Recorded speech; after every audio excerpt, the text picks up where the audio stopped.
gente, sejam bem-vindos a mais uma aula do Mãozinhas Isoladas, né? Então, hoje a gente vai trabalhar, dando sequência no nosso trabalho com gases. A gente viu isso em física, em química, com misturas gasosas, e agora, dando sequência, a gente vai para termodinâmica, tá certo? E o que é a termodinâmica, gente? Tá ali, ó. Estuda as transformações e as relações existentes entre dois tipos de energia, energia mecânica e energia térmica, tá? A gente vai ver termodinâmica dos gases perfeitos, a gente vai ver as máquinas térmicas também, ok? Eu vou dar só uma pausazinha, só para melhorar um pouquinho a luz, tá certo, gente?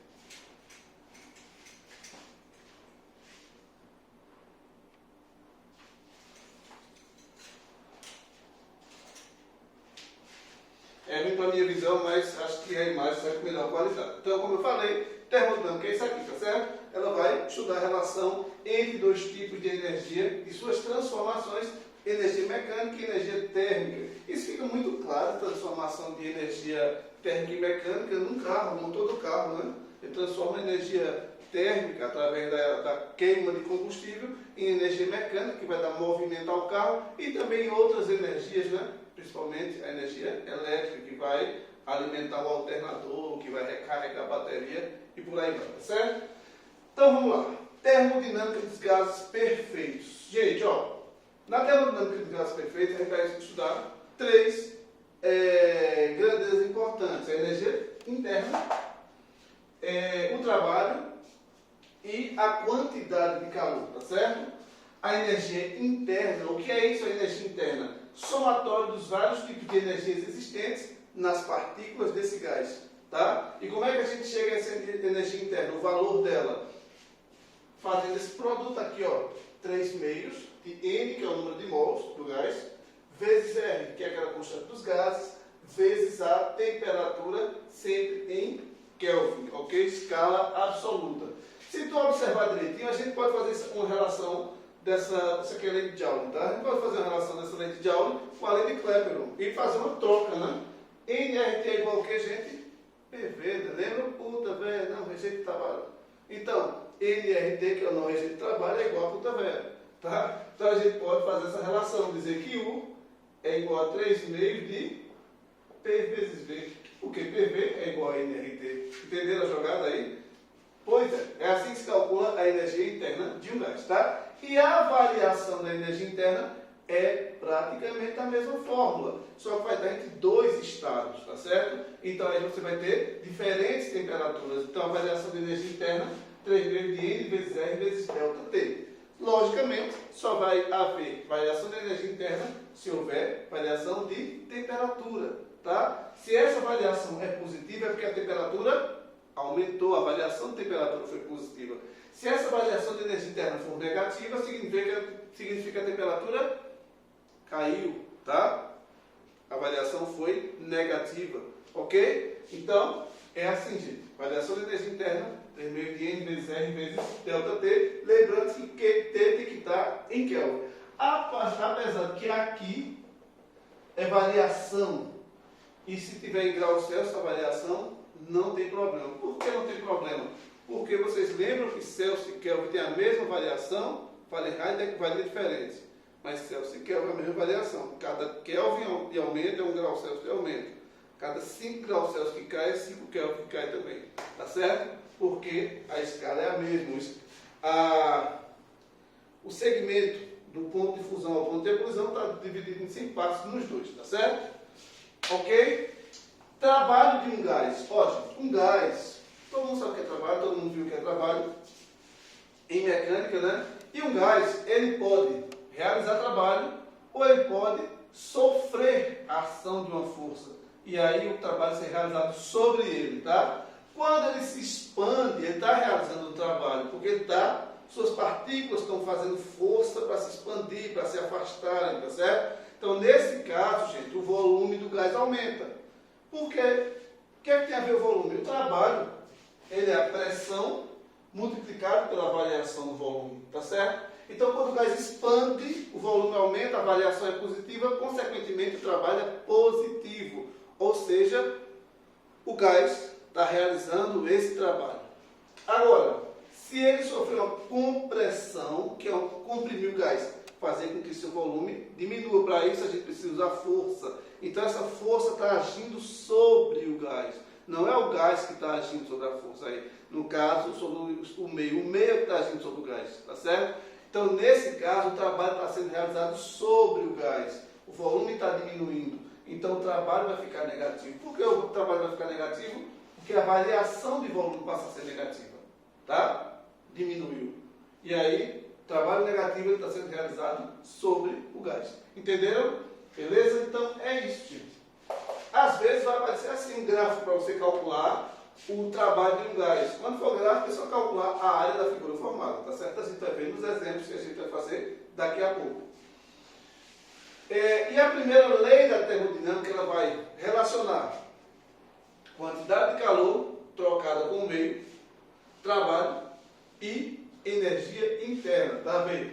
A energia interna do sistema termodinâmico entre dois estados pode ser determinada pela diferença entre a quantidade de calor e o trabalho trocados com o meio externo, tá? Então essa é a primeira lei da termodinâmica, que só quer dizer isso, que a variação da energia interna é igual à diferença entre a quantidade de calor e o trabalho trocados com o meio externo, ok? Beleza? É só isso, simples, né? Tá? E aqui eu tendo energia interna e trabalho, eu sei quanto ele está ganhando ou quanto ele está perdendo de calor. Eu tendo trabalho, tendo quantidade de calor, eu sei qual a sua variação de energia interna e por aí vai, tá certo? Eu tenho a relação das três aí, certo?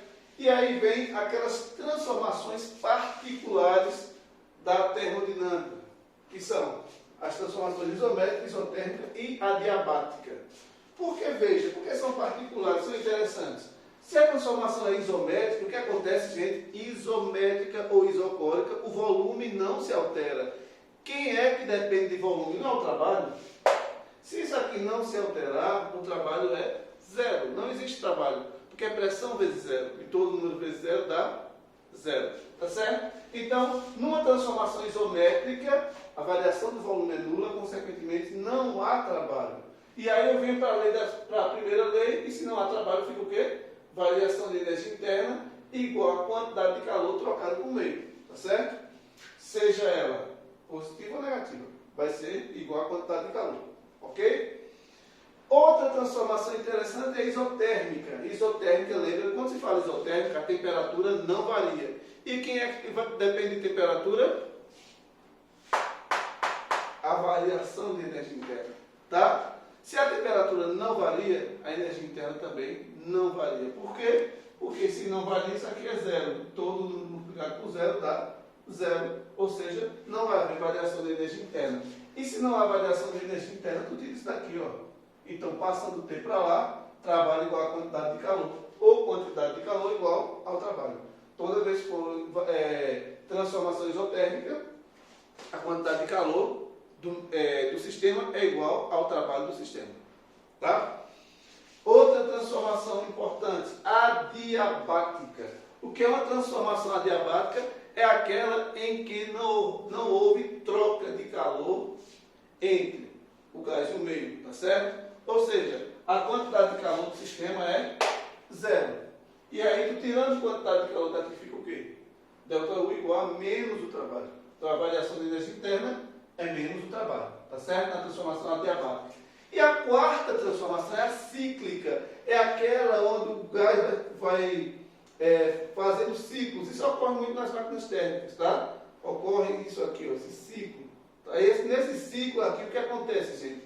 Do ponto que ele parte, quando ele completa um ciclo, ele volta para esse ponto. Ou seja, da temperatura que ele partiu, ele voltou para ela. Mesmo variando ao longo do percurso, voltou para ela. Então, se não há variação de temperatura em um ciclo, o que acontece? Porque a variação é a final menos a inicial. E a final vai ser igual à inicial. Tá? Se não há variação de energia, não há variação de temperatura, a variação de energia interna é zero. Aí vai ser igual à isotérmica. Toda vez que tiver uma transformação cíclica, lembra da isotérmica. Tá? Aí a quantidade de calor do ciclo é igual ao trabalho do ciclo. Ok? Então, em resumo, no geral, essa é a primeira parte da termodinâmica. Então vai ter a segunda parte, que tem a segunda lei e as máquinas térmicas, tá? Vamos trabalhar com algumas questões dessa primeira parte, para a gente poder ir para a segunda.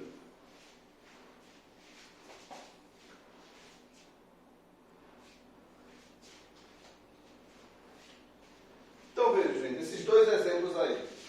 Ambos com gráfico, né? Nessa parte termodinâmica é muito usado o gráfico, tá certo? Então se liga aqui nesse primeiro. Um molde de gás ideal sofre a transformação ABC indicada no diagrama. Vamos analisar essas três transformações? Essa aqui de A para B, gente. Essas três, não, essas duas, né? Essa aqui de A para B, ela é uma transformação o quê? A pressão é constante, ó. Então é uma transformação isobárica. De B para C, o volume é constante. Se o volume é constante, ela é isocórica, tá? E de A para C não vai ser necessário, mas a gente vê aqui, talvez vai ser necessário na resolução de alguma questão. Veja que a gente tem uma isoterma. Então, de A para C, a temperatura não variou, o que a gente chama de transformação isotérmica, tá certo? Ó, ele quer saber qual é a temperatura em A. Como é que eu vou saber a temperatura em A, gente?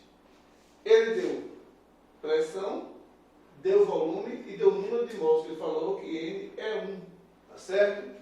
Aí a gente sabe que R é 0,082 atm vezes litro por mol vezes K. Está na unidade certinho, tá?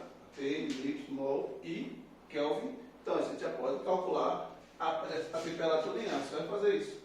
Pressão em A vezes volume em A, N vezes R, vezes a temperatura em A. As três variáveis de estado de um gás. Então, pressão em A não é 3. Está falando do ponto A. O volume em A é 8. N é 1. É 0,082. Vezes a temperatura em A, que é o que eu quero encontrar, tá? Então vai ficar o que aqui? 24 igual a 0,0. Eu vou até arredondar para 0,08, tá? Temperatura em A. Então a temperatura em A vai ficar o quê? 24 dividido esse 0,08, gente. Eu posso colocar 8 vezes 10 a menos 2, para ser espertinho, né? Aí vai ficar o quê? 24 por 8 dá 3. E esse 10 a menos 2 vai subir positivo. 10 a segunda. Ou seja, a temperatura em A é 300 Kelvin, também conhecido como 27 graus Celsius, né? Tá certo? Essa é a temperatura em A. Eu quero trabalho de A para B. Gente, normalmente a gente dá trabalho no sistema internacional. No sistema internacional, trabalho, calor e energia são dados em joules, tá certo? E para estar em joules, eu tenho que estar com a pressão em newton por metro quadrado e com o volume em metros cúbicos. Vamos transformar isso, né? Para transformar de ATM para newton por metro quadrado, é só multiplicar por 10 a quinta. Não sei se vocês lembram. Por quê? Porque um ATM tem 10 a quinta newton por metro quadrado. A gente viu isso lá atrás. E o volume, gente, está em litros. Como é que eu transformo litros para metros cúbicos? Divido por 1000, que é o mesmo que multiplicar por 10 a menos 3, tá certo? Aí eu vou transformar para metros cúbicos. Feitos os ajustes, agora a gente pode calcular o trabalho de A para B. Ó, de A para B, a pressão é única. Então eu posso usar a fórmula normal. Pressão vezes variação do volume. Não posso fazer isso? Se quiser também pode usar o retângulo. Base vezes a altura. Dá no mesmo. Por quê? A pressão é 3, a altura, né? E a base vai ser o quê? A diferença de 8 para 10 que dá 2. A variação do volume vai ser isso? 10 é o volume de B, menos 8 que é o volume de A. Não é isso? Só que vamos acrescentar as unidades que eu esqueci de acrescentar. 3 vezes 10 a quinta, né? A pressão. E a variação do volume? 10 vezes 10 a menos 3, menos 8 vezes 10 a menos 3. Ou seja, o volume de B menos o volume de A, tá certo? Vai ficar 3 vezes 10 a quinta, vezes 10 menos 8, 2 vezes 10 a menos 3. Então o trabalho, gente, vai ficar o quê? 6 vezes 10 a segunda joules, ou 600 joules. Deu positivo, ele foi realizado pelo gás ou sobre o gás. Quando dá positivo, é porque o gás se expandiu, tá certo? E quando o gás se expande, eu olhei ali porque passou um carro de som estranho. Quando o gás se expande, o trabalho é realizado por ele porque ele está fazendo força, né, para o sistema. Tá certo? Trabalho positivo, então, é realizado pelo gás. E a temperatura em C, precisa calcular? Não. Por que não? Porque é uma isoterma de A para C. Então a temperatura em C é igual à temperatura em A, que é 300 Kelvin, tá? Simples assim. Ok? Tranquilo essa questão, né? Vamos para a próxima? Vê, o sistema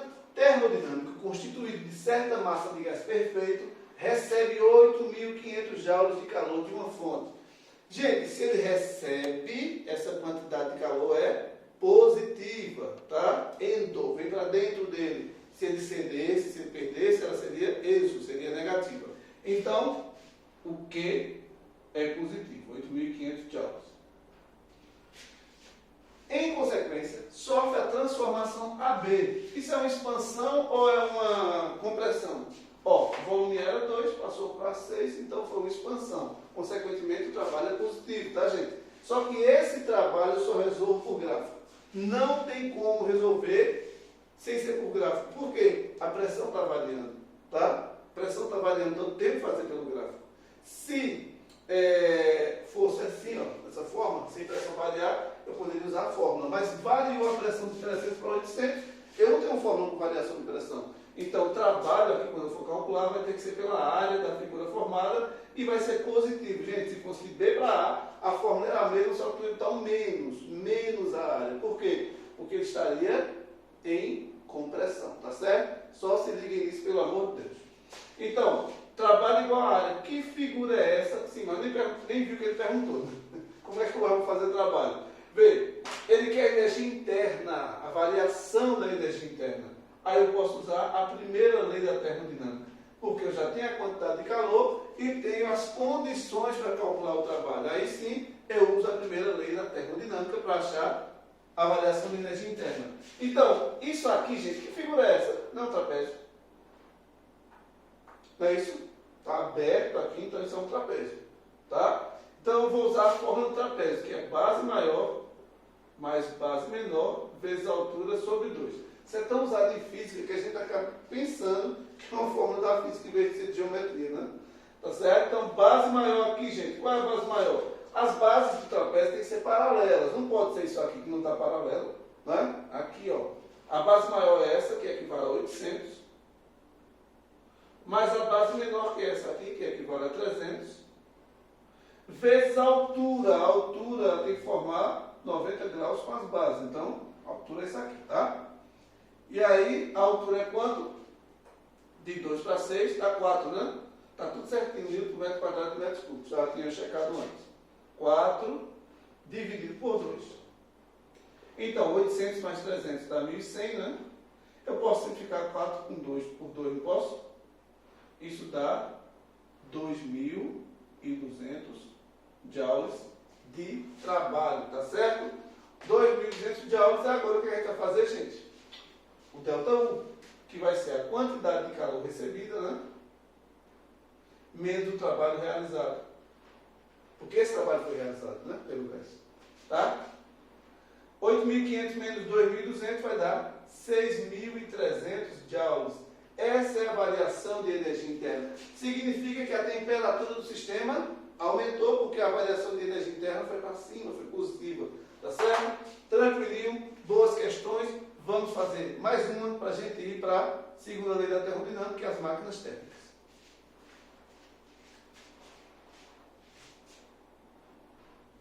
Então, gente, sigamos com esse exemplo aqui, tá vendo? Certa massa de um gás ideal desenvolve um ciclo indicado na figura. Veja que é um ciclo, está fechado aqui, tá certo? O ciclo indicado na figura. Se a duração de cada ciclo é de 500 milissegundos, vocês estão ligados que milha é 10 a menos 3, milímetros, né? Miligrama, tudo que é milha é 10 a menos 3. Então, milissegundo é 10 a menos 3 segundos, tá? Então, a potência desenvolvida é para... A gente falou em potência em algum momento aqui. Eu dei forma de potência para vocês na aula de hoje? Não. Mas todo mundo sabe que potência é trabalho dividido pelo intervalo de tempo de realização desse trabalho, ou seja, trabalho sobre ΔT. Então, para eu calcular a potência, eu só preciso do trabalho e do tempo. O tempo eu tenho.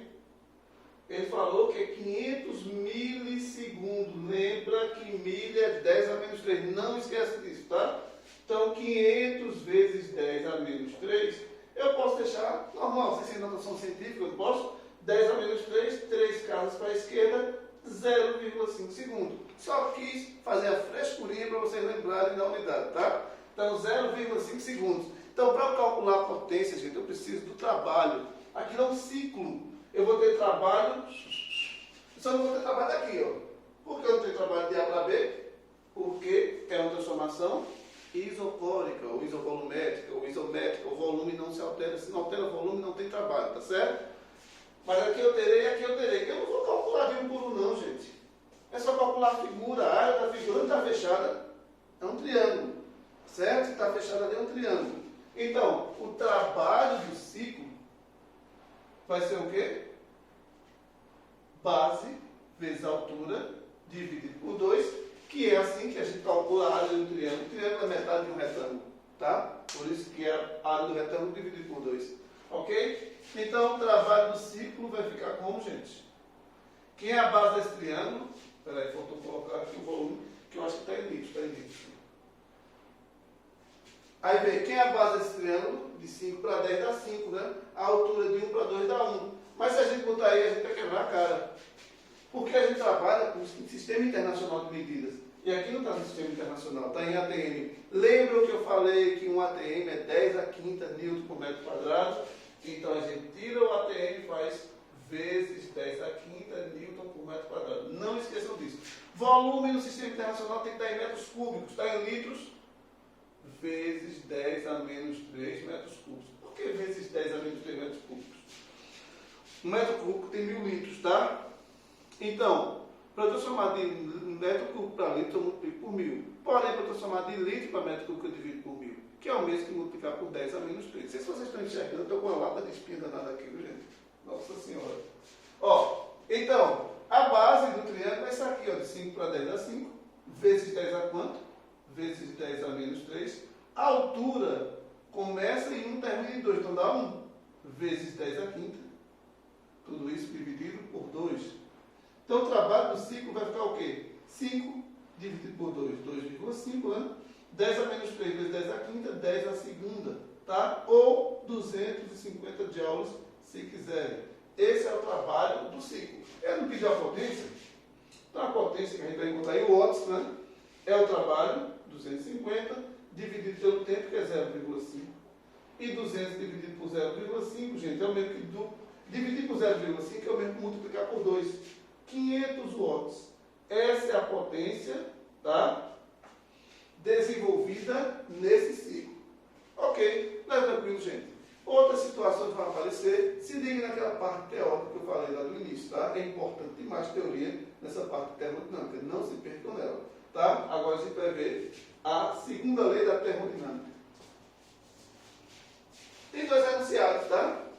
Esse de Clausius, que ele fala que é impossível uma máquina, sem a ajuda de um agente externo, conduzir calor de um sistema para outro que esteja a uma temperatura maior. A gente sabe disso, né, gente? Porque, ó, a tendência de uma temperatura, o calor ser conduzido de uma temperatura maior para uma menor. Não é tanto que a gente estabelece contato entre corpos, aquele corpo quente vai transferir calor para o corpo frio. Mas tem máquina que faz o contrário, tá? Mas ela precisa de um agente externo, porque é impossível sem a ajuda de um agente externo se conduzir calor de uma fonte mais fria para uma mais quente. Mas isso acontece com a ajuda do agente externo. As máquinas frigoríficas são assim. Tem um agente externo realizando o trabalho e aí ela consegue transferir calor de uma fonte mais fria para uma mais quente. Tanto que ela vai se resfriando lá dentro, né? O ideal é isso, é que ela se resfrie. Então ela vai perdendo calor para uma fonte mais quente. Mesmo ela estando mais fria, por conta do agente externo, que é o motor lá que está fazendo todo aquele trabalho, tá certo?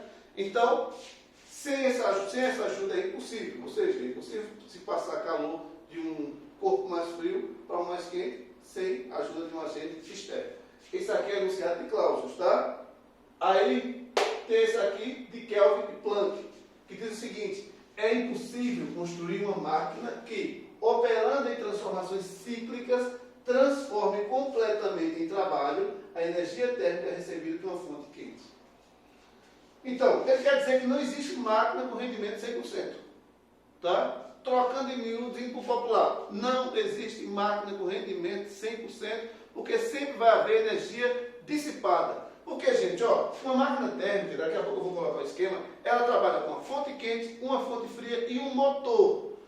O calor, ele tende a passar da fonte quente para a fonte fria. No meio do caminho tem um motor que pega parte desse calor. É impossível ele pegar todo, é impensável, tá certo? Porque a fonte fria estaria sempre com zero de calor e nunca vai estar, sempre vai ter um escape boa parte da energia ela escapa para a fonte fria e uma parte é transformada em trabalho. Então, o que Kelvin e Planck quiseram dizer foi isso. Não existe máquina 100% eficiente. Não existe máquina que transforme completamente calor recebido da fonte quente em trabalho. Não existe, tá certo? Máquina com rendimento 100% não. Sempre é muito abaixo disso, tá? Agora eu vou mostrar para vocês o esquema de máquina térmica e as máquinas de Carnot para a gente fechar essa aulinha, beleza?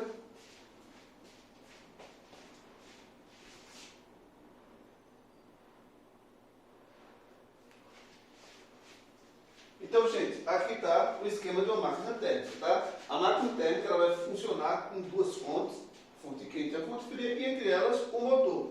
A fonte quente vai liberar calor, o motor vai aproveitar parte desse calor e vai rejeitar outra parte para a fonte fria. Então, o trabalho realizado pelo motor vai ser o quê, gente? Exatamente a diferença entre a quantidade de calor que ele recebeu e a quantidade de calor que ele cedeu para a fonte fria. Então, trabalho igual a Q1 menos Q2, tá certo? É assim que a gente calcula o trabalho de uma máquina térmica. Quantidade de calor recebida menos a quantidade de calor rejeitado. Tudo que se referir à fonte quente, a gente vai colocar índice 1. Tudo que se referir à fonte fria, a gente coloca índice 2. Porque está vindo de 1 para 2, né? Tá certo?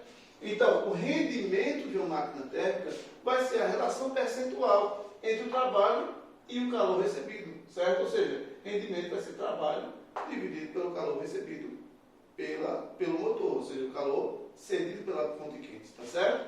Ou ainda 1 menos Q2 sobre Q1, mas como assim? Se eu tirar o MMC1 vai ficar aqui Q1 menos Q2 e Q1 menos Q2 não é o trabalho, tá certo? Então, de um jeito ou de outro, você acha o rendimento. De uma forma ou de outra, a que achar melhor, tá certo? E aí, gente, existem as máquinas de rendimento máximo, que nunca vai ser 100%, lembra, né? Tá? Nunca vai ser 100%. Mas existe o rendimento máximo. E máquinas de rendimento máximo são as máquinas que funcionam segundo o ciclo de Carnot. O ciclo de Carnot ele é composto de duas expansões e duas compressões. Uma expansão isotérmica, uma expansão adiabática. Uma compressão isotérmica com uma compressão adiabática, tá certo? Então, isso é o ciclo de Carnot. Isso faz com que ela tenha um rendimento, um aproveitamento máximo. E esse rendimento máximo vai ser calculado por essa forma, 1 menos T2 sobre T1, tá? Aí a gente tem que conhecer as temperaturas das fontes quente e fria na máquina de Carnot. Então, esse T2 é a temperatura da fonte fria, logicamente vai ser menor que T1, né? Temperatura da fonte quente, tá? E existe uma relação também entre as quantidades de calor e as temperaturas. Quantidade de calor da fonte quente sobre quantidade de calor da fonte fria, temperatura da fonte quente sobre temperatura da fonte fria. Isso ajuda bastante. Além de a gente pudesse usar essas fórmulas aqui para Carnot, tá certo? A gente só não pode usar essas relações de Carnot em qualquer máquina. Agora, de qualquer máquina em Carnot, pode. Beleza? Então é isso. Toda vez que falar rendimento máximo, 1 menos T2 sobre T1 ou ok. E também lembrar que essas questões de relação entre quantidade de calor e temperatura também são exclusivas das máquinas de Carnot, tá certo? Vamos começar com um exemplo aqui para entender melhor. Depois eu vou fazer mais um e a gente fecha essa aula que eu falei pra caramba. É porque esse assunto, gente, tem muita coisa mesmo, muita coisa interessante e muita coisa teórica, tá certo? Nas questões vocês vão ver. Se liga aqui.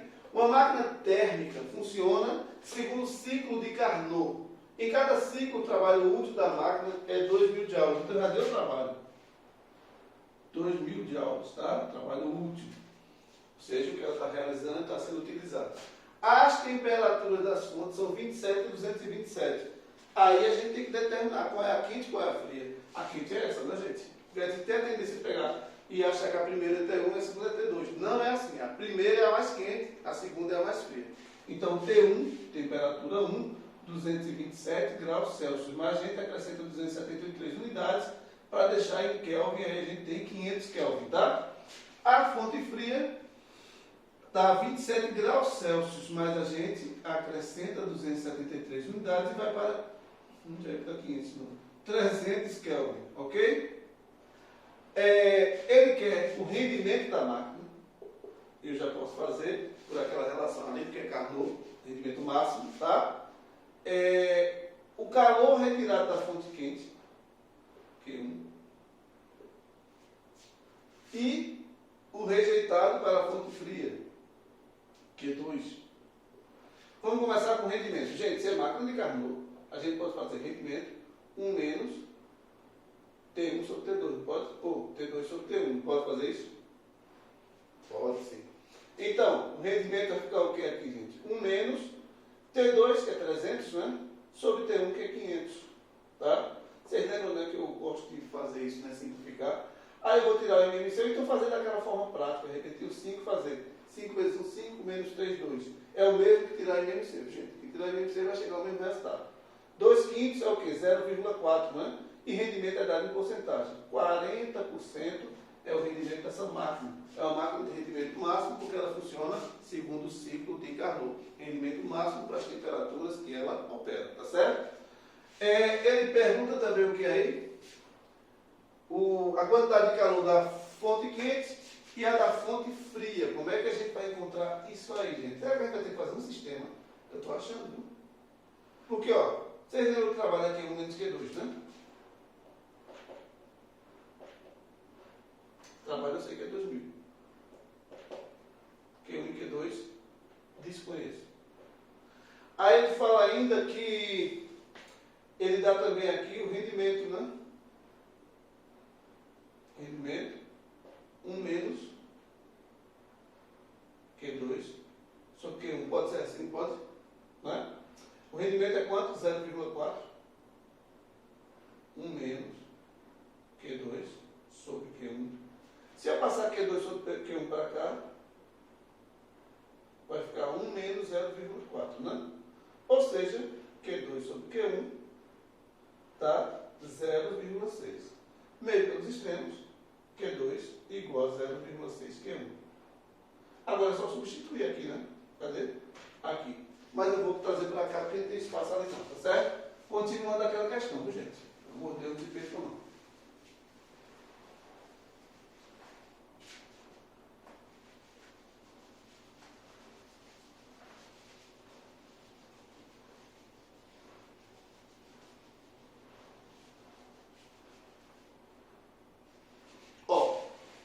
Aí, continuando, eu tenho ali 2000 igual a Q1 menos Q2. E eu já sei que Q2 é 0,6 Q1. Não é isso? Então, vai ficar 2000 igual a Q1 menos 0,6 Q1. Tá certo? 2000 igual a 0,4 Q1. Não é isso? Então, Q1 vai ficar 2000 dividido por 0,4. Isso dá quanto, gente? 5.000, né? 5.000 joules. Mas tu podia pensar, sabe como tu podia pensar? O rendimento é 40%, esse 40% foi transformado em trabalho. Então, tu podia pensar assim, ó, se 40% é 2.000, 100%, que é a quantidade que veio da fonte quente, vai ser 5.000. É de uma forma, tá certo? Agora tem que estar muito ligado na hora. Senão vai desse jeito mesmo. Falta encontrar Q2, né? Quem é Q2? 0,6 vezes Q1. Ou então é só fazer 5.000 menos 2.000, né? Que Q2 eu posso fazer Q1 menos o trabalho. 0,6 vezes 5.000, Q2 igual a 3.000 joules, tá? Beleza? Então, tem mais um caminho. Agora tem que lembrar, né? Certo? É mais perigoso se você não tiver segurança. Beleza? Então, trampe nessa questãozinha de ciclo de Carnot, vai ser sempre isso, você vai ter sempre duas temperaturas. Lembra que a fria, T1 é a quente, T2 é a fria, tá certo? Vamos para o próximo exemplo, para a gente fechar a aula.